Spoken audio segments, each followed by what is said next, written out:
Hello, in this video is about Next.js debugging in Visual Studio Code, both server component and client component. And to do that, let's create the project from scratch. The command would be npx create next app add latest.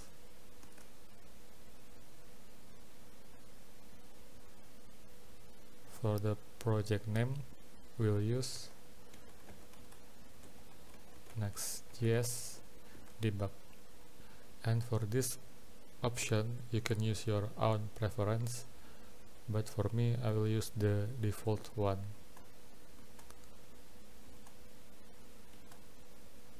And in this example, we will use the app router for that.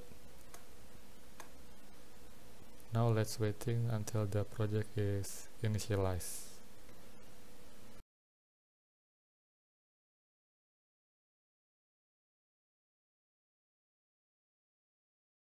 After finish, we can open the project in Visual Studio Code. Now it is the project that we just created. First, we need to do clean up everything in the app page tsx. So let's just delete everything. Also in the global CSS, you can just delete this also. Now in the page tsx, we can create our simple code to make it just running. Export default async function home. And for the example, we create a simple variable greeting. Let's hard code it for now, hello. And we will return inside a div.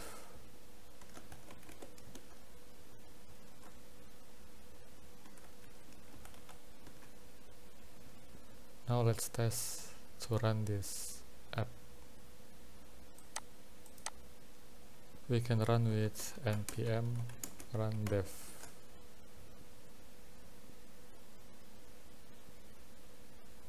Let's open it in the Chrome. Localhost 3000. Now it can run just fine and showing hello. And let's get back to our code. In this main page, by default is server component, and we will try to create a new file to simulate a server component. And we will create a new file utils.ts to simulate, for example, like an API call, but for now it's this simple function. Export const get greetings.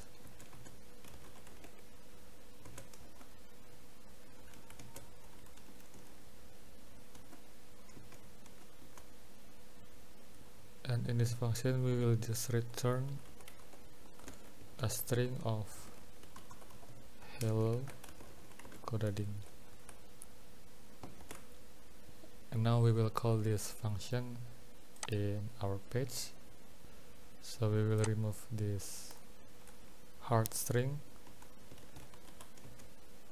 to call our functions get greetings. If we check in the website, it's already changed. Now it's time for try to add a debug functions. So now just stop first the applications, and to add the scripts for debugging, we can just go to the Google and get the script from the Next.js. So what I type is Next.js debugging. You can get in the first page,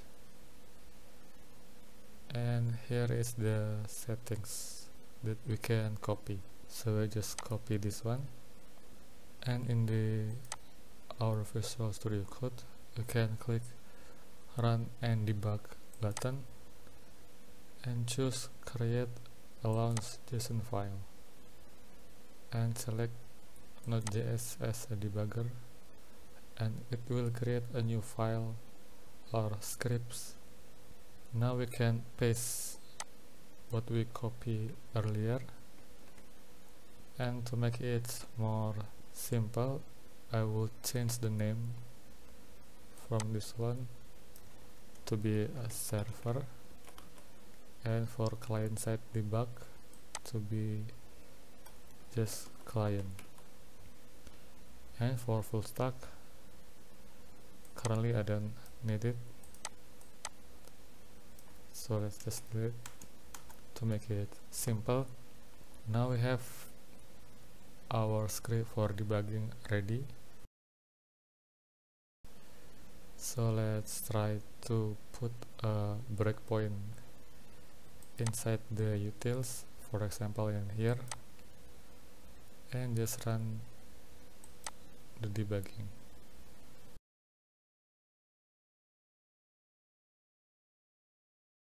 Currently it's not loaded, but let's try to refresh our app and let's see if it can get the breakpoint stop in our code.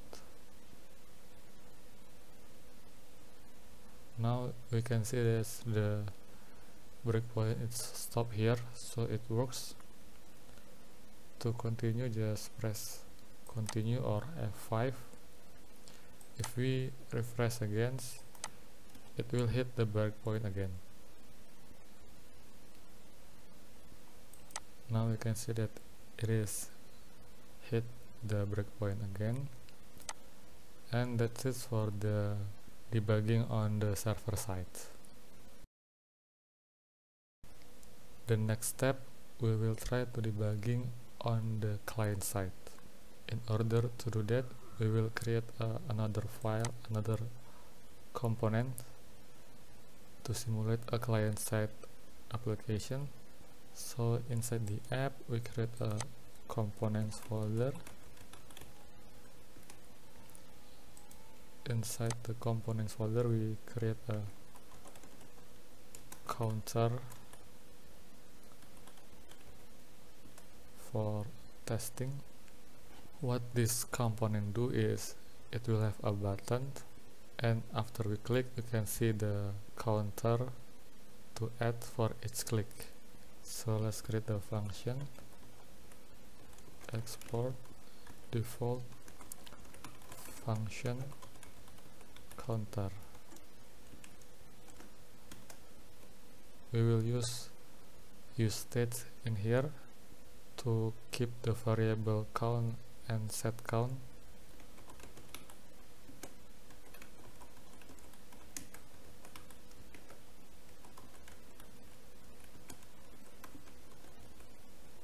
Use state, and for the initial value will be 0. And let's add the function when the button is clicked.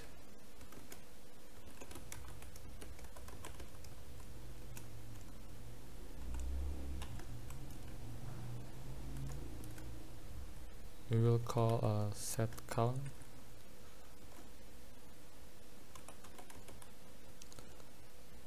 with count plus 1,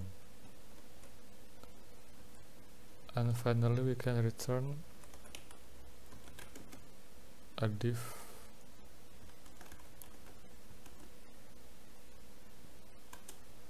which contains button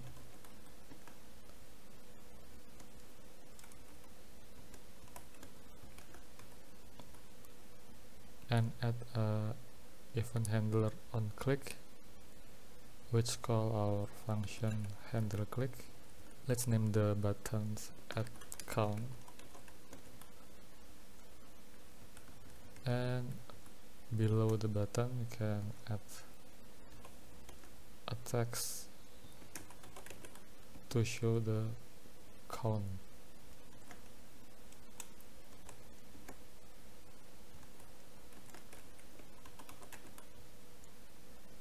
And that's it. To make it a client component and make it running, in the top of the file we need to add use client.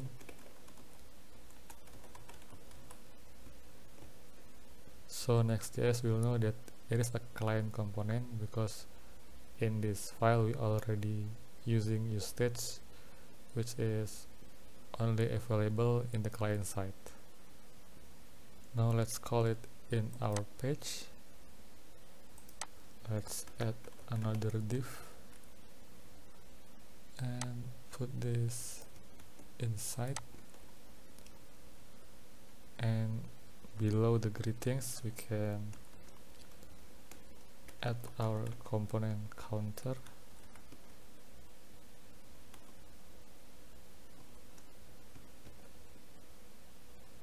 So just like this. Let's close this one first and back to our page.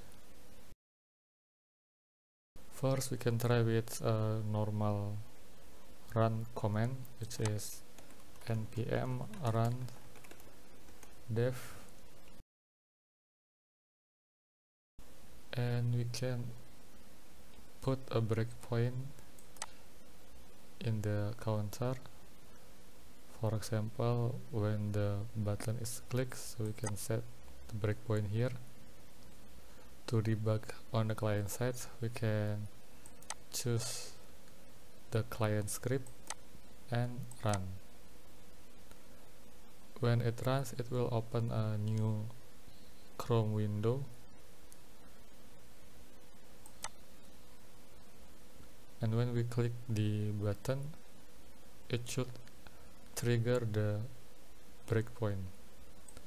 So let's start, and it triggered the breakpoint. You can see the count here is still 0, and after we continue the functions it should be, the count now is 1, and if we try to click another buttons it will trigger again, and here the count is already 1, and if it continue the total count will be 2. So it's working for the client side debugging for now. And then now let's stop the application. Now let's close the client side debugging, and it will also close the browser we have earlier. Now we will try full stack debugging both server and client component. The application already stopped, and to start debugging we can first choose the server one and run.